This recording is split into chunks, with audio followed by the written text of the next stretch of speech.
Hoy vamos a estar hablando el tema sobre la búsqueda de la esperanza.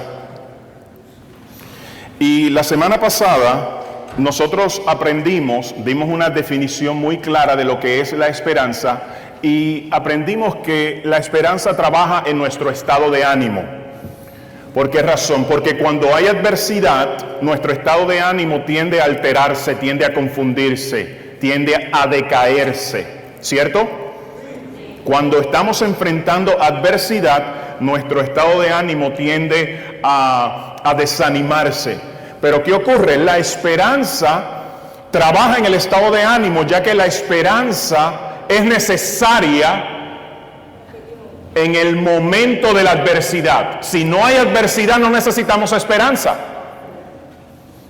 Pero cuando hay adversidad, es el momento necesario que usted y yo necesitamos para que se manifieste la esperanza, especialmente cuando usted tiene esperanza. Entonces, una vez más, la esperanza trabaja en nuestro estado de ánimo. Por lo tanto, la esperanza es una necesidad. Mira al que está a tu lado y dile: la esperanza es una necesidad. La esperanza hace que tú te enfoques en el futuro, no en el presente, no en la dificultad del presente, sino en el futuro. Y especialmente cuando tú anhelas un buen porvenir, cuando tú deseas que algo bueno ocurra en ese tiempo futuro. Se manifiesta en la adversidad, tiene su enfoque en el futuro, trabaja en tu estado de ánimo. Por lo tanto, es una necesidad en usted y en mi persona de tener esperanza, de desarrollar esperanza, de permitir que la esperanza se manifieste, tome lugar en nuestras vidas. Y nosotros, en la predicación del domingo pasado, aprendimos una verdad central muy importante. Y esa verdad central fue de que para un mejor futuro, para un buen porvenir, la esperanza es saludable.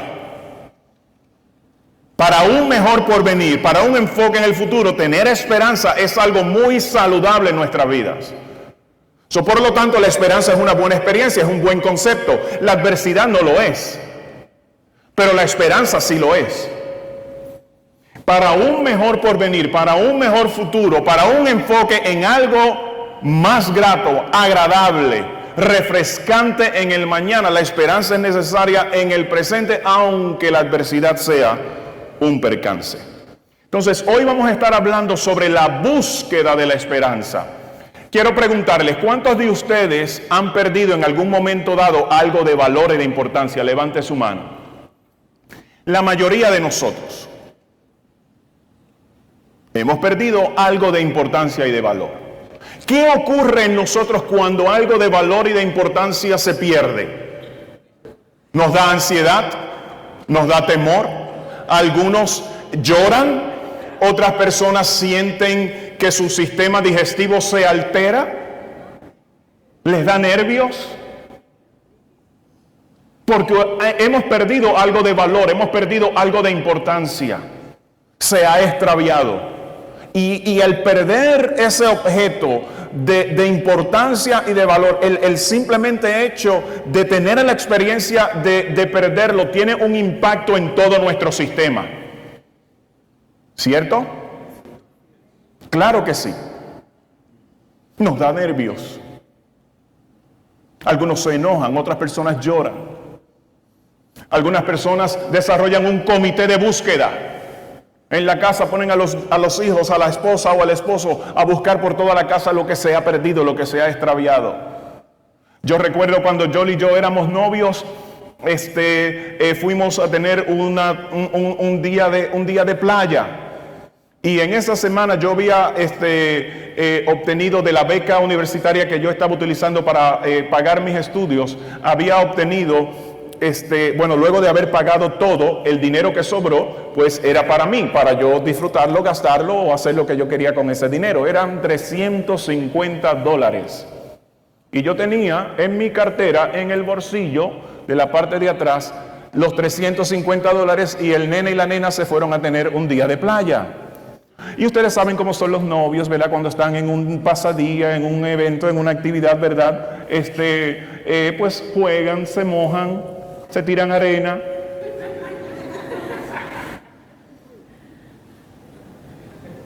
Ella empezó a correr y yo fui tras de ella corriendo.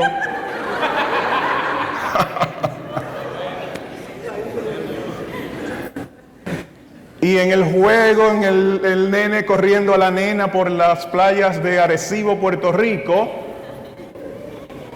la cartera brincó del bolsillo. Con los $350, que yo les digo que $350 para un joven universitario,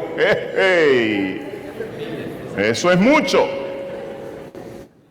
Bueno, si para alguien casado no voy a decir la edad, así que no. Para alguien casado, $350 es mucho dinero. Imagínense para un joven universitario. Se extravió la cartera, se extravió el dinero. Creo que nos dimos cuenta ya cuando íbamos de camino al área de hospedaje, yo dejarle en su lugar para yo ir a mi lugar. Y entonces fuimos a buscar por toda aquella playa, granito por granito, dónde estaba la cartera con la identificación de universidad, con la licencia de conducir y los $350. ¡Qué ansiedad! ¡Qué decaimiento! ¡Qué frustración! ¡Qué experiencia amarga!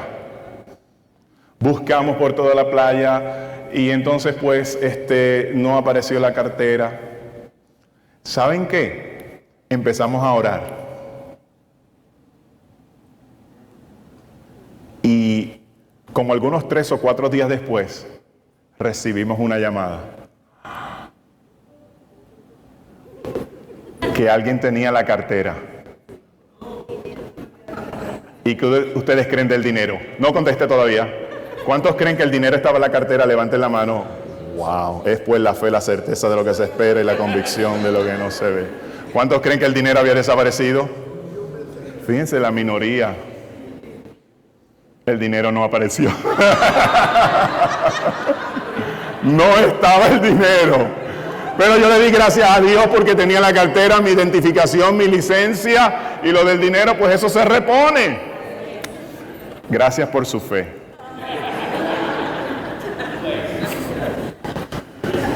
O sea, esto, ¿verdad? La experiencia de perder algo de valor no es nada agradable. ¿Quieren que le dé otra historia? En la luna de miel. No fue la cartera. Nosotros viajamos a Estados Unidos a celebrar nuestra luna de miel. Fue en Orlando, Florida. Y allí fuimos a pasar nuestro tiempo. Y yo no sé si era la luna de miel, o era el amor, o era la distracción, o perdimos el vuelo de regreso a Puerto Rico. 2 días y 1 noche en el aeropuerto. No fue nada fácil. Perdimos el vuelo. Cuando a lo último, ¿verdad?, del día que ya estamos próximos a una segunda noche en el aeropuerto, por fin pudimos entrar en el avión y de momento hubo algo que tenían que investigar el asiento. Yo no sé qué era. Yo le digo a Jolie, pero con una seriedad y un enojo, de aquí no me saca ni la madre mía me saca a mí del avión. Nos vamos. Y anyway, pues habían gente orando por los muchachos que estaban en la luna de miel. ¿Qué quiero decir? Que cuando nosotros perdemos algo que es importante, esa experiencia no es agradable. Especialmente algo que podemos palpar, si es el dinero o mirar el avión que hay que tomar de regreso a nuestro país, a nuestra tierra, a la hora, en el momento, en el tiempo. Si alguien, ¿verdad?, pierde un documento de importancia. O sea, algo que podemos palpar, algo que podemos ver, algo tangible. Cuando se pierde, pues la experiencia no es la mejor. por todo lo que en nuestra emoción ocurre. Pero ¿qué tal cuando se pierde algo que no es palpable? Algo que es intangible, como lo es la esperanza. Porque la esperanza no la podemos palpar, no la podemos ver. No podemos decir, ahí está mi esperanza. En la gaveta número 4 de mi gavetero voy a abrir y ahí está mi esperanza. No, la esperanza no es algo intangible, no lo podemos ver, no lo podemos palpar. Cuando perdemos algo abstracto como lo es la esperanza, ¿se podrá encontrar si la buscamos? Porque hay gente que ha perdido esperanza.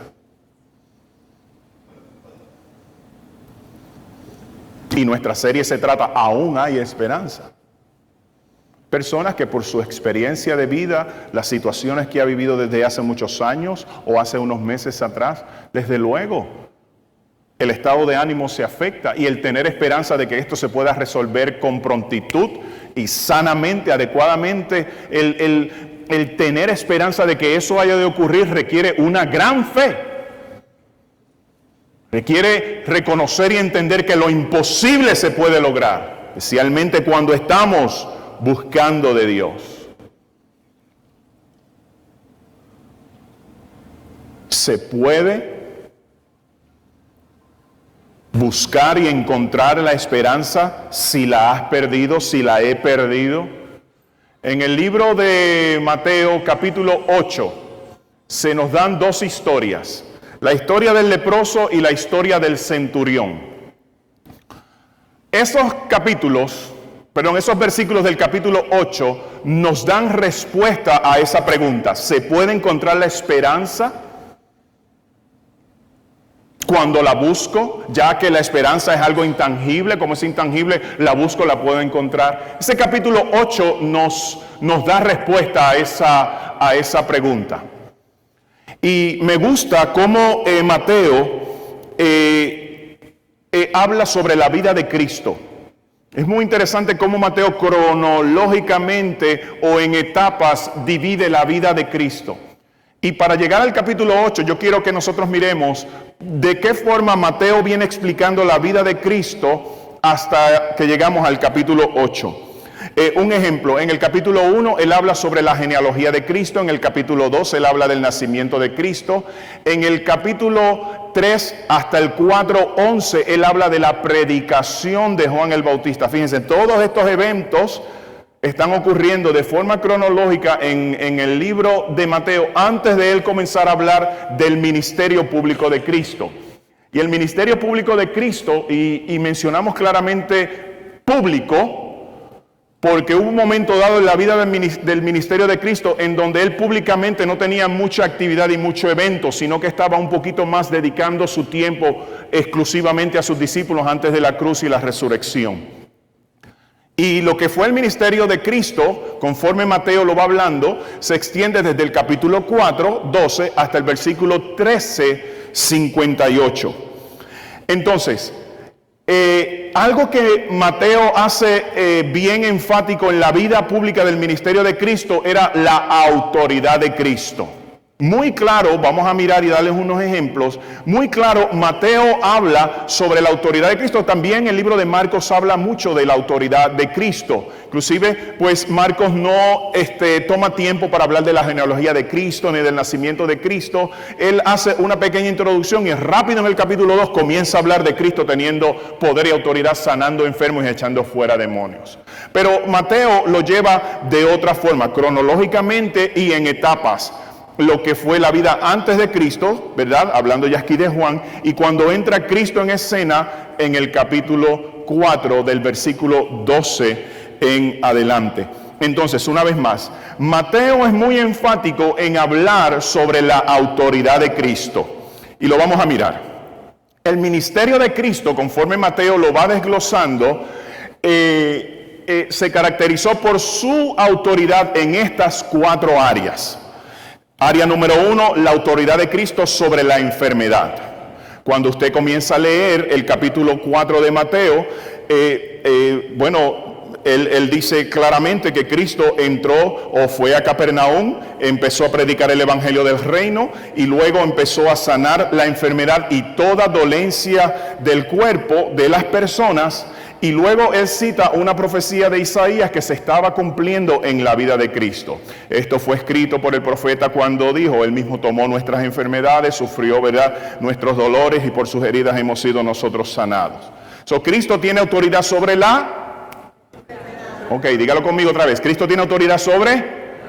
Cristo tiene la autoridad sobre la enfermedad. Entonces ahora, la iglesia de Cristo cree en eso. Nosotros creemos que Cristo tiene autoridad sobre toda enfermedad. Por eso es que cuando hay personas enfermas en la congregación, la iglesia ora por la gente enferma en la congregación, como hicimos el domingo pasado, porque creemos que Cristo tiene autoridad sobre la enfermedad y esa autoridad Cristo la ha delegado a la iglesia, y por lo tanto nosotros oramos, ungimos con aceite, ponemos las manos sobre los enfermos y ministramos y declaramos y oramos por sanidad sobre sus cuerpos. Y muchos de nosotros hemos tenido la experiencia de experimentar sanidad en nuestro cuerpo físico, porque en un momento dado, en nuestra necesidad, la iglesia oró y ministró por sanidad sobre nuestras vidas. ¿Están conmigo? Entonces Cristo tiene autoridad sobre toda enfermedad. También vemos que Cristo tiene autoridad sobre la naturaleza. Por eso fue que Él en un momento dado le dijo a los vientos: calla, y a la mar enmudece. Y el viento y la mar inmediatamente obedecieron al comando de Cristo, al mandamiento de Cristo: calla y enmudece. Entonces Cristo tiene autoridad sobre la naturaleza, conforme Mateo lo va narrando desde el capítulo 4:12 hasta ¿verdad?, el resto del libro de Mateo. Cristo tiene autoridad sobre la muerte. Le dijo a la hija de aquel principal: no te preocupes, no tengas temor. Entró a la casa de aquel principal y le dijo a la niña: a ti te digo, levántate. Talita cumi. Le dice: levántate, niña. Y la niña se levantó o resucitó de entre los muertos. Y conocemos también la historia de Lázaro. Lázaro, ven fuera. ¿Por qué razón? Porque Cristo tiene autoridad sobre la muerte. Cristo tiene autoridad sobre la enfermedad. Cristo tiene autoridad sobre la naturaleza. Cristo tiene autoridad sobre la muerte. Cristo tiene autoridad sobre los demonios. Y vemos en el libro de Mateo que Cristo echó fuera demonios. Okay. Ahora, cuando usted mira eso, y yo lo puse de una forma intencional, en esta forma, nos damos cuenta que por el poder de la cruz, por la obra de Cristo, Cristo le da a la iglesia ese tipo de autoridad. Amén. Pastor, sobre la naturaleza, ¿cómo es eso posible? No sé cómo pueda ser posible en su experiencia en un momento dado que usted vaya a celebrar una boda, ¿verdad? En el campo aquí que tenemos, y usted va a celebrar la boda, o en el parque, y entonces anuncian 3 días antes que va a llover. Y usted es una persona de fe. Y usted está soñando con la boda. Y usted quiere casarse y que todo sea, ¿verdad?, con sol. Si usted ora y usted cree y usted le pide a Dios que ese día, por el espacio, ¿verdad?, de los 15, los 20, 30 minutos que va a durar la ceremonia de la boda, que no, ¿verdad?, que no tengamos lluvia, pues que así sea. Amén. Hace unos meses atrás celebramos la boda de José y de Rosa, que fue a la intemperie. Ellos se fueron por asunto del trabajo para Baltimore. Pero celebramos la boda y fue una semana de lluvia, era un día de lluvia, era un tiempo lluvioso. Y nosotros oramos para que ese día, ese momento específicamente de la boda, no hubiese lluvia. Y una hora y media antes de la boda estaba lloviznando. Y ya, ¿verdad?, había un poquito de ansiedad. Pero algunos estábamos orando, creyendo: Señor, danos este tiempo para que podamos celebrar la boda como la novia quiere, porque la boda es de la novia, no del novio. El novio lo que paga y está presente, y a todos le dice que sí. Es así. Y la boda de ella la quería, ¿verdad? En el intemperie. Y hermanos, les digo, en el momento de comenzar la ceremonia no había lluvia. Por el contrario, hubo sol y hasta fotos afuera pudieron tomarse. ¿Usted lo cree? ¿Usted lo cree? Claro que sí, porque Dios le da autoridad. Amén. Eso no significa que constantemente, ¿verdad? Porque vamos a orar que cambie el clima, ¿verdad? Que en invierno sintamos, ¿verdad? Un sol de 95 grados. Eso no va a ocurrir. Dios no puede ser tentado, dice la Escritura. Así que no invente. Pero hay momentos específicos que esto puede ocurrir. Yo recuerdo de joven con mi hermano, mis primos y unas amistades fuimos a un lugar en Puerto Rico que se encuentra en el Fajardo, se llama El Yunque. Es un bosque pluvial. Es una montaña muy grande y es un bosque pluvial, reserva federal, muy cuidado y muy protegido, y es una atracción turística. Y fuimos, yo recuerdo de niño, ¿verdad? Algunos tal vez 14 años, 15 años, ir con mi hermano, ir con mis primos, ir con unas amistades a un pasadía al Yunque. Y hay que caminar, no sé, tal vez 2 horas, 3 horas para llegar a la cima de la montaña. Y ese día había neblina por todo aquel lugar. Y nosotros llegamos a la montaña, había mucha neblina, no podíamos ver al horizonte y queríamos ver las cosas lindas y la creación y las maravillas de Dios. Y en ese momento nosotros jóvenes creyentes en el Señor, ¿ok? Mi hermano, mis primos y gente, ¿verdad? De fe a esa edad juvenil de 15, 18 años, 21 años, estábamos en ese lugar y empezamos a orar y pedirle: Dios, queremos ver tus maravillas, queremos ver tu creación. Y hermanos, yo le digo que cuando terminó esa oración comenzó un viento recio a mover y a soplar toda aquella neblina.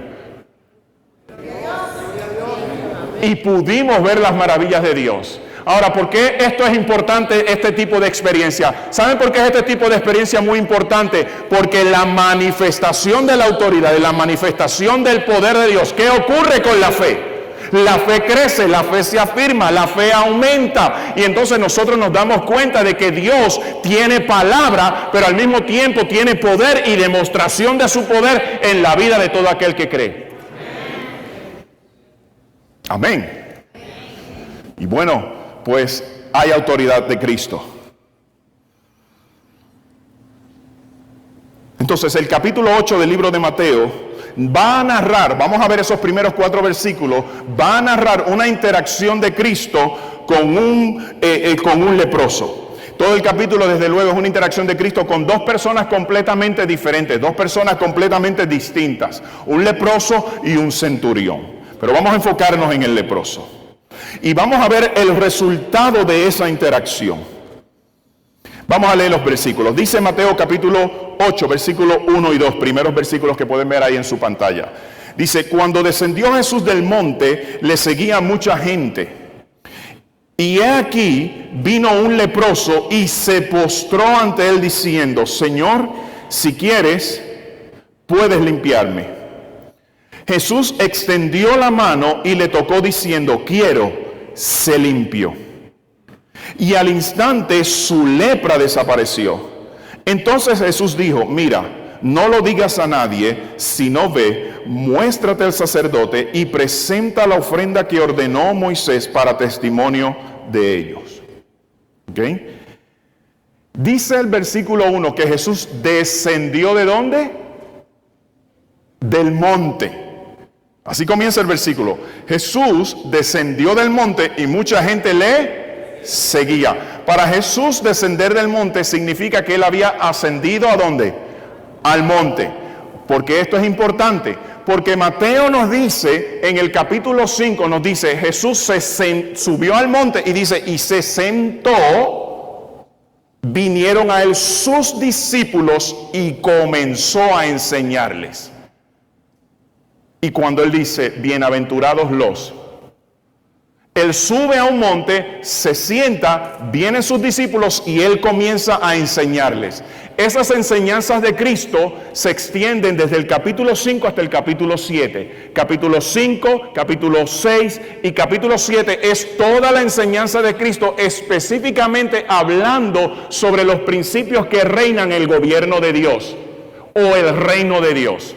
en donde él habla cómo tiene que ser la conducta del discípulo, habla de cómo el discípulo tiene que tratar a su prójimo, él habla desde luego sobre las bienaventuranzas, también habla sobre el dar, también habla sobre el ayunar, también habla sobre el ofrendar. Él comienza a hablar de todo lo que tiene que reinar en nuestra vida como discípulos de Cristo.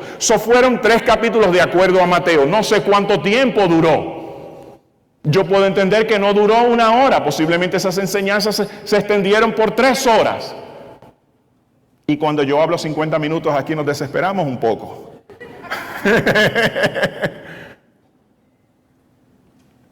Entiendo que fue más de 1 hora. Todos esos capítulos, 5, 6, 7, los principios del reino, las verdades del reino, cómo debe ser la conducta de un discípulo. Pero cuando llegamos entonces al capítulo 8, entonces ahora no hay enseñanza. Ahora lo que hay es autoridad, manifestación de poder. Poder en este caso sobre la enfermedad.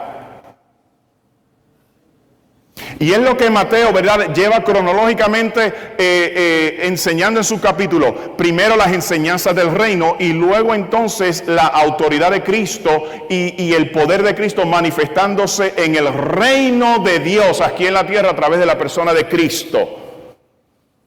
Y vemos que rápidamente cuando Él entonces desciende del monte, en el capítulo 5 ascendió, se sentó. En el capítulo 8 bajó del monte, le seguía mucha gente y entonces ¿qué es lo primero que ocurre? ¿Cuál es la primera experiencia que ocurre en el ministerio de Cristo conforme Mateo lo va narrando? Viene a Él una persona que tenía la condición de la lepra. Ahora, la enfermedad de la lepra es una enfermedad muy antigua y es una enfermedad que afecta la piel. Y cuando se comienza a afectar la piel, daña los nervios en ciertas áreas del cuerpo de la persona, específicamente las extremidades. Cuando esos nervios se dañan, se afectan, se atrofian, el cuerpo pierde sensibilidad y la persona se puede dar un golpe y no sentir nada. Hoy día la lepra se le llama Hansen, la enfermedad de Hansen. Y desde luego todavía ocurre, aunque desde luego esta enfermedad ha sido muy controlada. Ahora, para que usted tenga una idea, yo le voy a enseñar una foto en un momento dado de casos de lepra. Y perdone si se le ve el apetito, pero tengo que hacerlo. ¿Quieren ver la foto? Ok, en un momento. Hay una bacteria que daña el tejido, o prácticamente se va comiendo el tejido.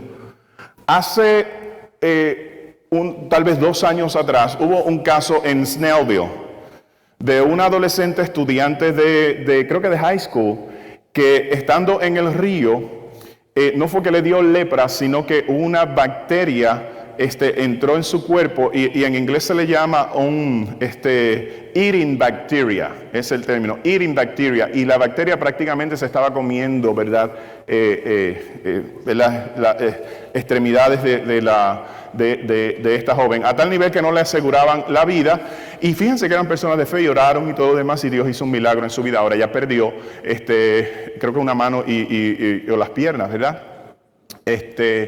Pero su vida se ha convertido en un testimonio. O sea, y ella pues prácticamente ahora va por todos los Estados Unidos hablando, ¿verdad?, de cosas importantes que los jóvenes necesitan escuchar. Entonces no es una enfermedad fácil ni nada agradable. Ahí, ¿verdad?, vemos esas fotos que hablan sobre o nos enseñan sobre lo que hace la lepra en el cuerpo. Ve cómo ese hombre ha perdido las extremidades. Y su rostro, ¿verdad?, afectado por la condición. La ropa que él tiene, el de la mano izquierda, era muy típica en usarla en tiempos de Cristo. Cuando usted lee el libro de Levíticos capítulo 13 y 14, trata sobre cómo diagnosticar y darle atención a los casos de lepra en el pueblo y también cómo declarar a una persona limpia de la lepra, una enfermedad que Dios entendía que ocurría en ese entonces, en ese tiempo histórico en el mundo, y Él le dio mucha atención de cómo tratar y cómo regular la lepra en el pueblo. Y es un capítulo muy vasto, o sea, 2 capítulos hablando sobre esa condición. Entonces, ¿qué ocurre con la persona leprosa? Cuando el sacerdote diagnosticaba la enfermedad, conforme dice Levíticos capítulo 13, la persona tenía que ser aislada. Aparte de la persona ser aislada, tenía que vestir una ropa de remiendos, una ropa típica, andrajosa, cortada. Esa persona tenía que vestir esa ropa, tenía que ser aislada. Y también la persona, cuando alguien se le acercaba o él iba cerca de un pueblo o de una ciudad, esa persona tenía que gritar que era una persona completamente inmunda. No se podían acercar a nadie, específicamente no se le podían acercar ni a los sacerdotes ni a los rabinos. Era prohibido conforme a la ley. Entonces, ¿qué vemos en este capítulo 8 con lo que le ocurre a este hombre? Pues le da esta enfermedad que es terrible. Antes del capítulo 8, ¿cuánto tiempo había transcurrido en su vida con esa enfermedad? Ahora vamos a pensar en el hombre por un momento. Piense en un hombre que se esforzaba por tener una vida normal. Piense en una persona que inclusive se esforzaba por respetar a la ley de Dios. Piense en una persona que le daba valor e importancia a la familia y era una persona dedicada a la familia. Era una persona que trabajaba para su bienestar de la familia. Piense en una persona que al momento de ellos en familia sentarse a la mesa, esa persona hacía una oración de gracias por los alimentos y al mismo tiempo le daba a su familia un reporte de todo lo que había sido su día. Y aparte de él dar un reporte, él le solicitaba a su familia que le diera un reporte en cómo había sido el día de ellos.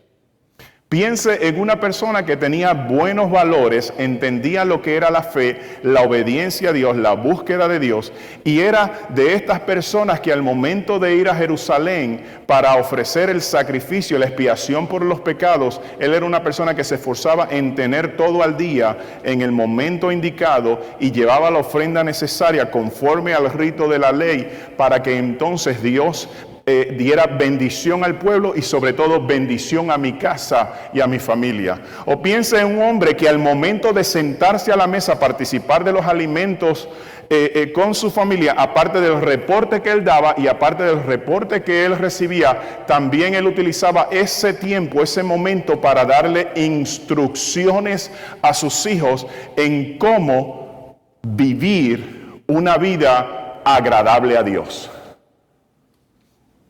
Piense en una persona de fe, de buenos valores, de buenos sentimientos, una persona dedicada a su familia.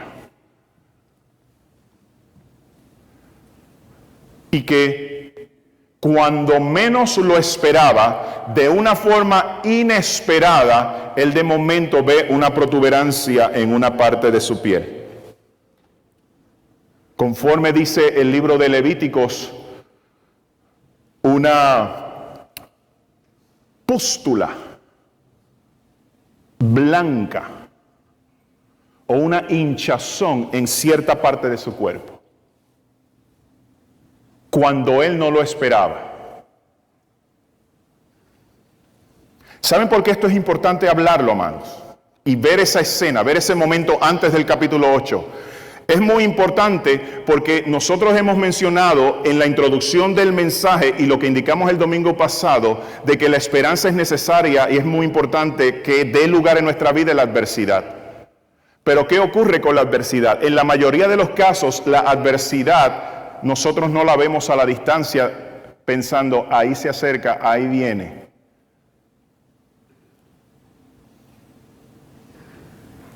La adversidad llega de forma repentina, cuando no lo esperamos. O tal vez algunos de nosotros estamos haciendo las cosas correctamente, ordenadamente, para no enfrentar adversidad. Y sin embargo, la adversidad puede llegar a nuestra vida cuando no lo esperamos, cuando no lo merecemos. De momento ocurre algo.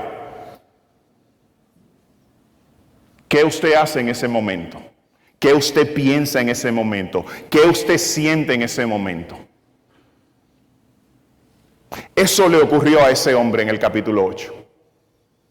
Cuando él no lo esperaba, cuando él no ¿verdad? Era una persona ordenada, era una persona dedicada, era una persona esforzada, era una persona que le daba valor a la búsqueda de Dios, al servicio a Dios, al señorío de Dios, y se esforzaba por mantener las cosas en orden para que Dios declarara su hogar cubierto, protegido y lleno de bendición. Piensa en un hombre que día a día oraba el Salmo 91. ¿Están conmigo? Y cuando no lo esperaba, hay esa pústula o hinchazón en su piel. ¿Qué le habrá ocurrido a él en ese momento? ¿Qué habrá sentido en ese momento? Se me fue la vida, se me fue el mundo, perdí mis sueños, mis anhelos. ¿Qué edad tenía él cuando esa enfermedad tocó la piel de él?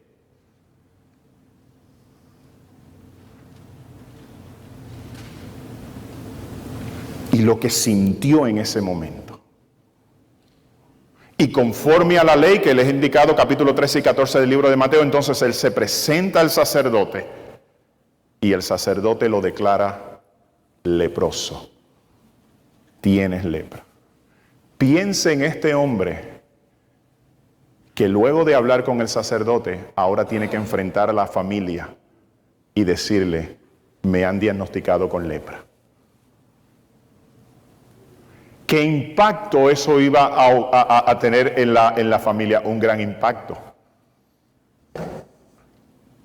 Porque económicamente esa familia posiblemente iba ahora a pasar la línea de la estabilidad a la pobreza, quién sabe la miseria.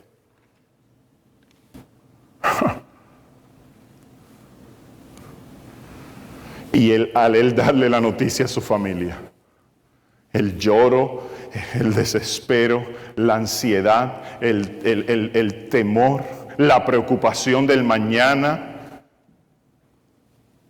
todo eso, ese drama ahí en esa casa, y el hecho de que ahora él tenía que ser aislado, desterrado del pueblo. Piense en la despedida, piense en el adiós. No te vamos a ver más. O tal vez en un momento dado, quién sabe, mendigando en el pueblo o yendo de compra al mercado, el ver 14, 15, 25, 4, 3 o 12 leprosos o 10 leprosos en un lugar gritando inmundo, inmundo, y saber que posiblemente ahí estaba el esposo de esta señora. Todas estas emociones.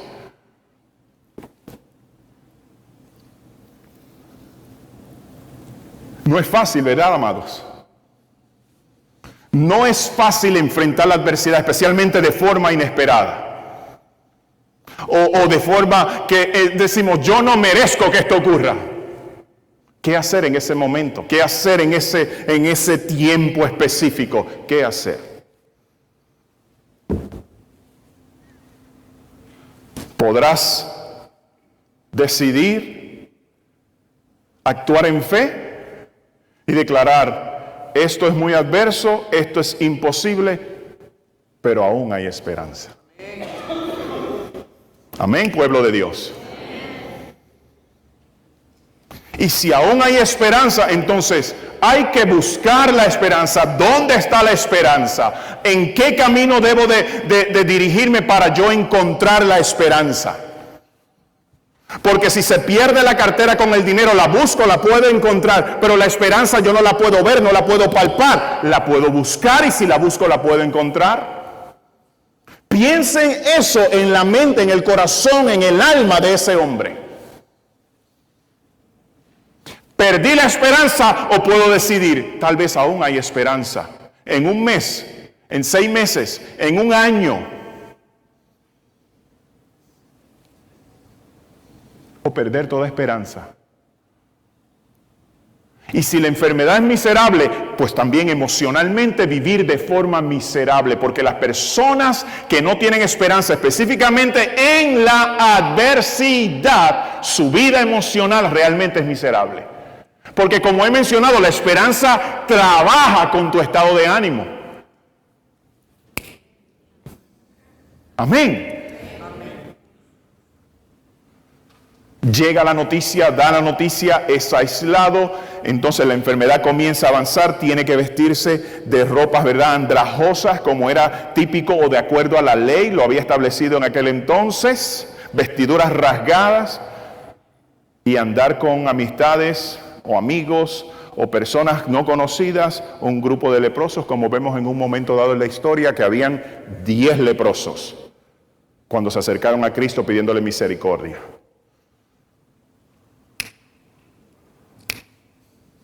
Piensa en ese leproso luego de estar aislado, luego de la enfermedad avanzar. Luego de él gritar en muchas ocasiones, inmundo, inmundo, inmundo. Piense lo que había en su vida de fe. Yo sé que había en él esperanza. ¿Saben por qué? Porque de acuerdo a la ley, en el capítulo 14 claramente nos habla de que alguien podía ser limpio de la lepra. Porque el capítulo 13 habla de diagnosticar la lepra, perdón, el capítulo 13 de Levíticos habla de diagnosticar la lepra, qué hacer entonces de ahí en adelante, y luego cuando uno llega al capítulo 14, da la experiencia de que si alguien entiende, y por las señales que da el capítulo, que su lepra ha sido sanada, entonces vaya nuevamente a donde el sacerdote, y que el sacerdote lo declare limpio de la lepra, y luego de eso habían otros ritos. Posiblemente por lo que él conocía, que se hablaba en el capítulo 14 del libro de Levíticos, esa persona decía, en algún momento dado yo voy a experimentar la sanidad de mi cuerpo. Porque cuando antes de la tragedia, antes de la adversidad, hay una persona que valoriza el servicio, la búsqueda, la entrega, la fe en Dios, esa persona en el momento de la tragedia, en el momento de la adversidad, algunos o la mayoría de que tiene fe, de que espera en Dios, de que confía en Dios, cuando llega la adversidad desarrolla esperanza, y entonces en medio de la tragedia, en medio de la adversidad, en medio de la dificultad, esa persona con esperanza comienza a orarle a Dios, a pedirle a Dios y a solicitar de Él ayuda y socorro. Amén, ¿están conmigo? Pues yo me imagino que este hombre, desde que le diagnosticaron su condición,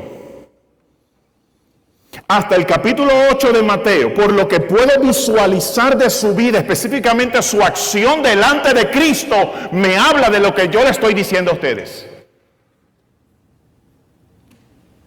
De que desde el momento que le diagnosticaron la enfermedad, él comenzó a tener y a desarrollar esperanza y a clamarle a Dios y a pedirle a Dios misericordia, sanidad. Porque una persona que valoriza la fe cuando no hay adversidad, esa persona manifiesta fe cuando hay adversidad. Aunque es difícil, aunque nos cuesta, y si te cuesta, clama a Dios, y ¿sabe lo que va a hacer Dios? Va a poner a tu lado personas de fe, personas que te van a ayudar, personas que te van a estimular, personas que van a orar contigo, personas que te van a levantar para que en medio de la adversidad tú no te sientas solo. Delo con ánimo, con ánimo, con ánimo. Y entonces, ya para avanzar, él escucha, conforme a lo que nos dice Mateo capítulo 4, versículo 12 en adelante, que Jesús se fue a Capernaum, y dice la Escritura, comenzó a predicar el Evangelio del Reino, y claramente la Escritura dice, y se difundió su fama por toda aquella región. si se difundió su fama por toda aquella región, significa que él escuchó de que Dios había levantado profeta en medio del pueblo. Y él sabía, conforme a la historia de mi pueblo, cuando hay profeta que trae la palabra de Dios, al mismo tiempo Dios manifiesta su poder a través de esos hombres de Dios, de esos profetas. Porque esa es la historia. Porque recuerde esto, iglesia, Dios no solamente da palabra, también Dios manifiesta su poder y la autoridad de Él en medio de su pueblo.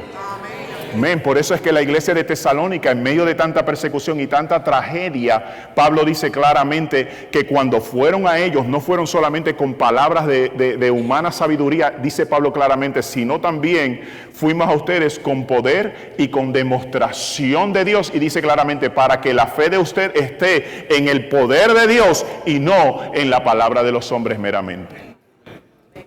Entonces él escuchó esto porque es la fe, la certeza de lo que se espera, la convicción de lo que no se ve, es también la fe, la confianza de que Dios tiene todas las cosas en control y que para Él no hay nada difícil y no hay nada imposible. Amén, amados. Entonces Él escucha esto porque la fe viene ¿por qué? La fe viene por el oír. Si antes de oír tengo esperanza por lo que Dios ha declarado en Levíticos capítulo 14, la ocasión de que tal vez alguien pueda experimentar la sanidad de la lepra, ahora cuando estoy escuchando que se ha levantado luego de tantos años profeta de Dios en medio del pueblo, y en este caso el Hijo de Dios, pues ahora más esperanza, más confianza, y entonces ahora es el momento de Dios para mi vida.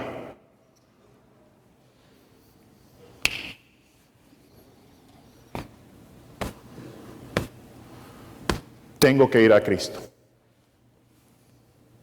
Tengo que ir a Cristo. Mira que está a tu lado y dile, en la adversidad, tienes que ir a Cristo. Dilo, en la adversidad, tienes que ir a Cristo.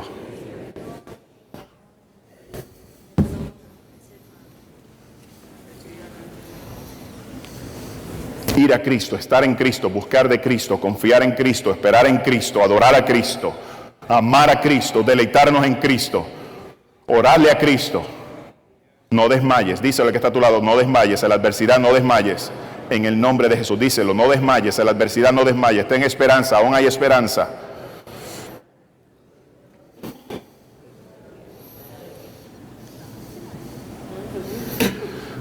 Entonces, escuche esto. Porque ahí vemos la manifestación en todo su esplendor de lo que es la esperanza. Porque de acuerdo a la ley, no podía acercarse a la gente, de acuerdo a la ley, tenía que gritar inmundo, de acuerdo a la ley, no podía acercarse a las personas de Dios, sea rabino o sea sacerdote. Sin embargo, en la acción de fe de este hombre, en la acción de esperanza de este hombre, él hace todo lo contrario.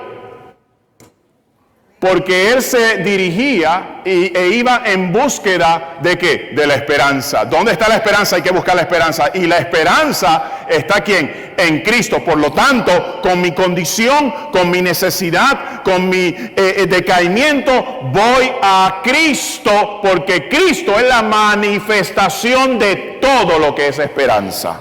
Den un aplauso de ánimo, amados. Denlo con ánimo.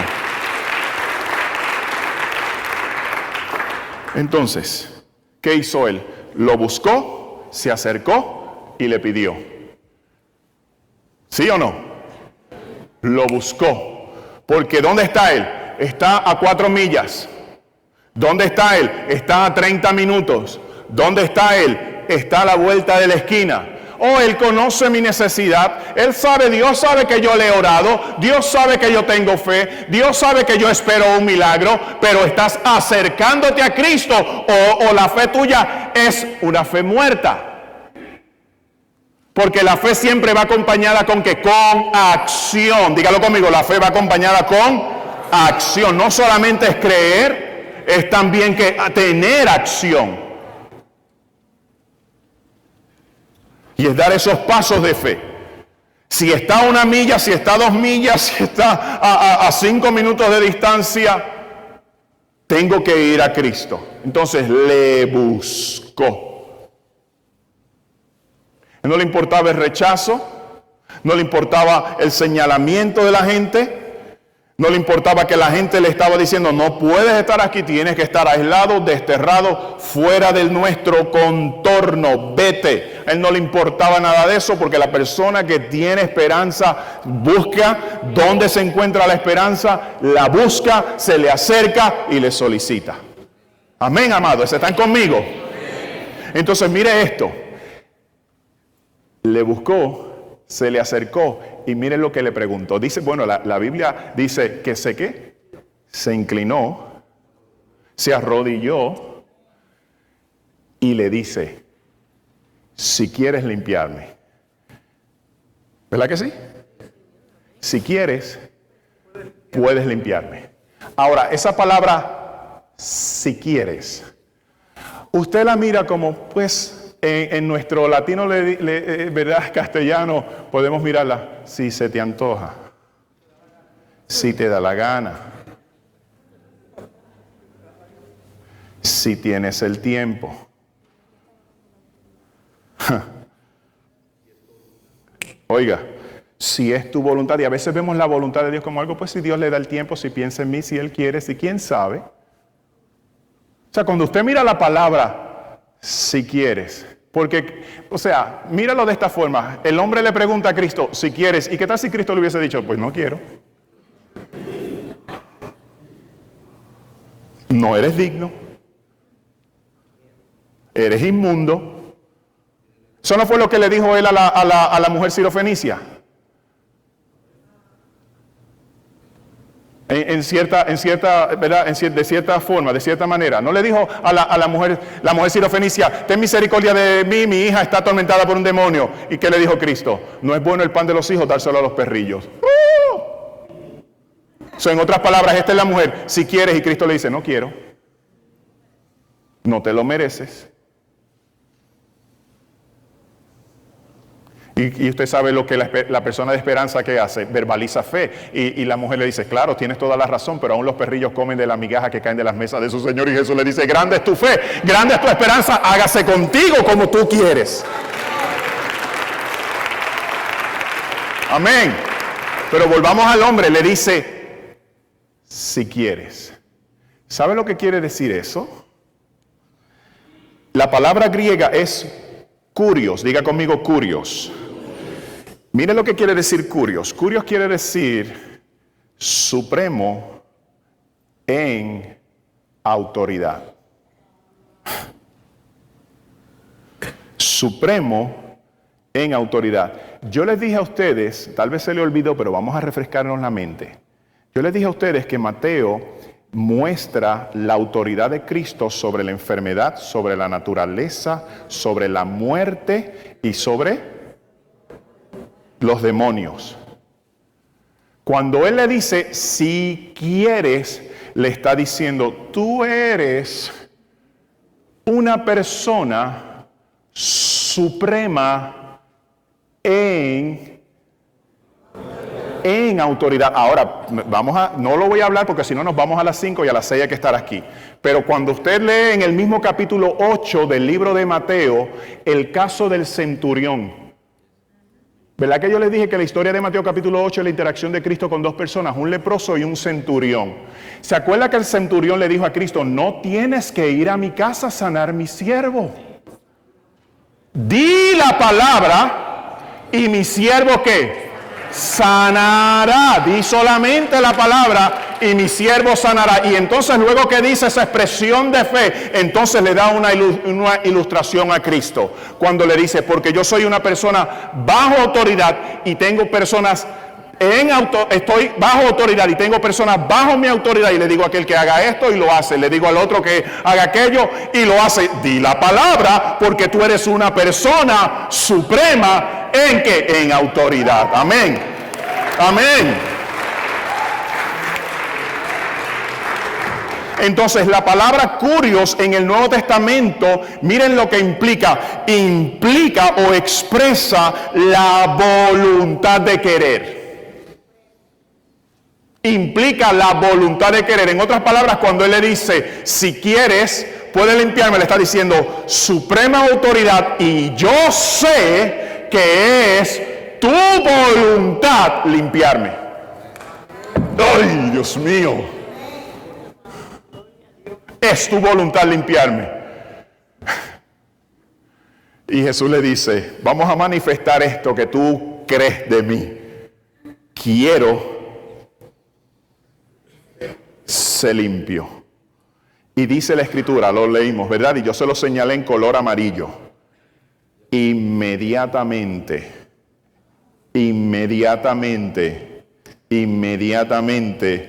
fue limpio, fue sanado, su lepra desapareció.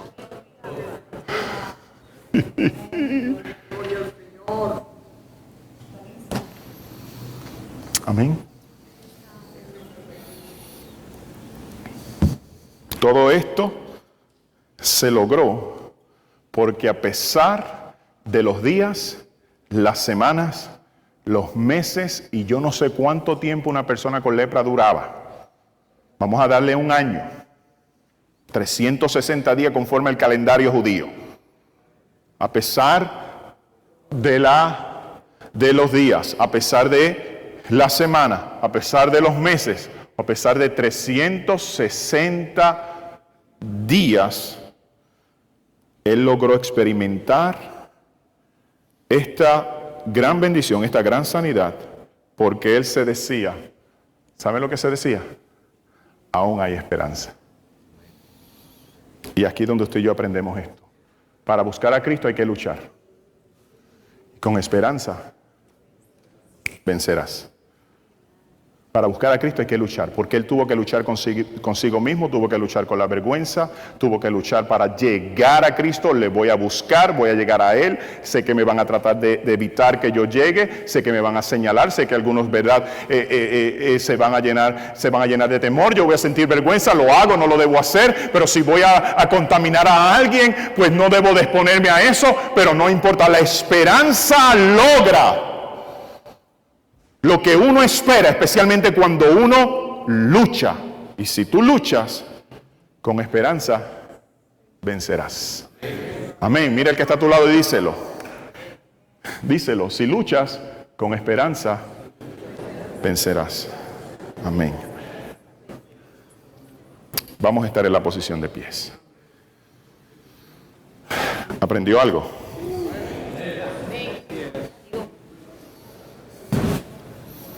Mire esto, porque algunos de ustedes se van a llevar esto con más esperanza todavía. Y yo lo creo y lo oramos, porque hay autoridad de Cristo en la iglesia, en nuestras vidas, en la vida de fe. Hay autoridad de Cristo sobre la enfermedad. Hay autoridad de Cristo en nuestras vidas sobre los demonios. Hay autoridad de Cristo en nuestras vidas sobre lo que es imposible. Lo creemos, amados, lo predicamos, lo enseñamos, lo aconsejamos y lo oramos.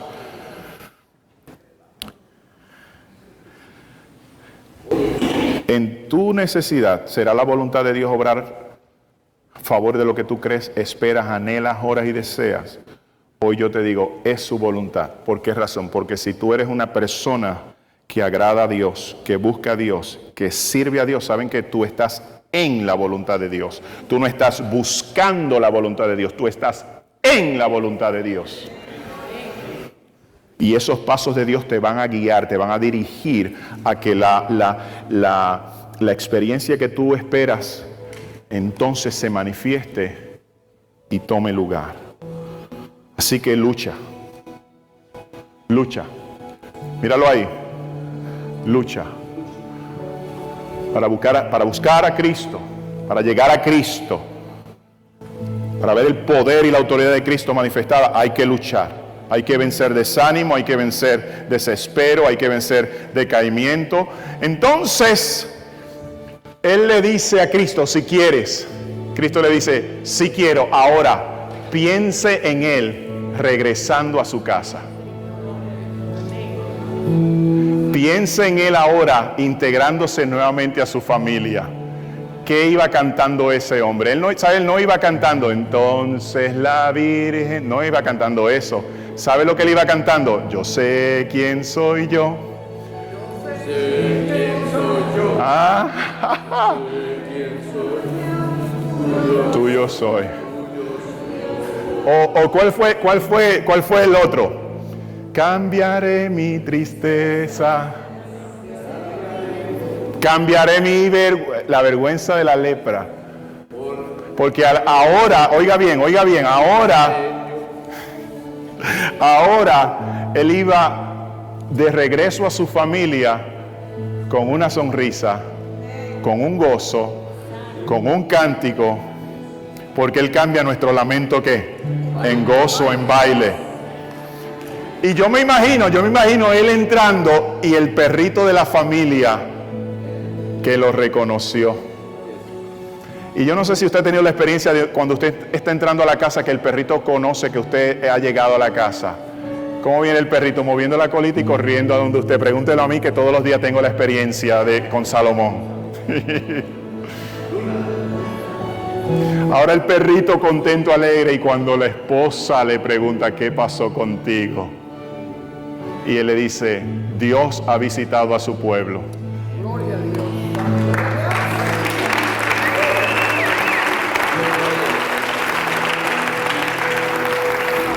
Dios ha visitado a su pueblo y ha visitado mi vida, porque, amada, amor, amorcito, cariño, aunque ha sido difícil, yo no perdí la esperanza.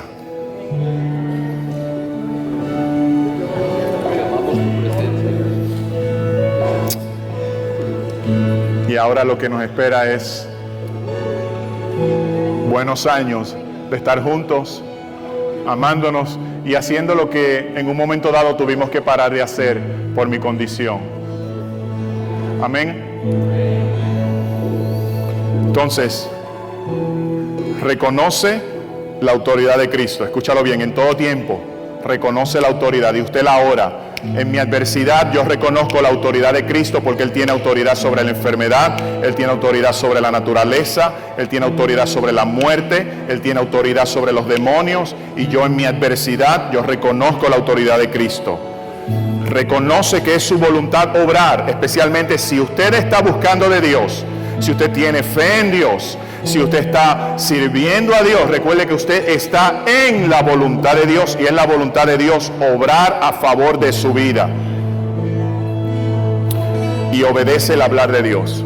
Escucha, porque es muy importante, obedece el hablar de Dios, porque luego de él ser limpio, entonces Cristo le dijo, ve y muéstrate al sacerdote para testimonio de ellos. ¿Verdad que se lo dijo? Entonces él tenía, ok, ya él me sanó, me limpió, ya obró más a favor mío, ok, ahora no tengo que hacer nada más. No, obedece. Mira al que está a tu lado y díselo, obedece el hablar de Dios. Amén, hemos terminado.